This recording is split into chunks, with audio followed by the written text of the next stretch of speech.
Labs MHL Pathcare, Eriad Kara Asmabi College. Give a call to Metropolis Laboratory Sample Collection Service number, Lab at Home.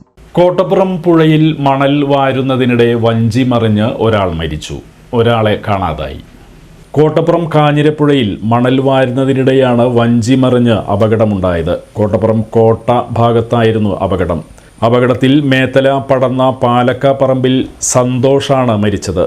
ഒപ്പമുണ്ടായിരുന്ന ഓട്ടറാട്ട് പ്രദീപിനായി തിരച്ചിൽ തുടരുകയാണ്. വഞ്ചിയിൽ ഇവരോടൊപ്പമുണ്ടായിരുന്ന അജേഷ്, ബൈജു എന്നിവർ നീന്തി രക്ഷപ്പെട്ടു. ഇന്ന് പുലർച്ചെ 2 മണിയോടെയാണ് അപകടമുണ്ടായത്. ശക്തമായ കാറ്റും മഴയുമാണ് വഞ്ചി മറിയുവാൻ കാരണമെന്ന് പറയപ്പെടുന്നു. കൊടുങ്ങല്ലൂർ പോലീസും അഴീക്കോട് തീരദേശ പോലീസും നാട്ടുകാരും ചേർന്നാണ് തിരച്ചിൽ നടത്തുന്നത്. സ്കൂബ ടീമും സ്ഥലത്തെത്തി പരിശോധന ആരംഭിച്ചിട്ടുണ്ട്. മരിച്ച നിലയിൽ കണ്ടെത്തിയ പാലക്കാപ്പറമ്പിൽ സന്തോഷിന്റെ മൃതദേഹം കൊടുങ്ങല്ലൂർ ഗവൺമെന്റ് ആശുപത്രി മോർച്ചറിയിലേക്ക് നീക്കി.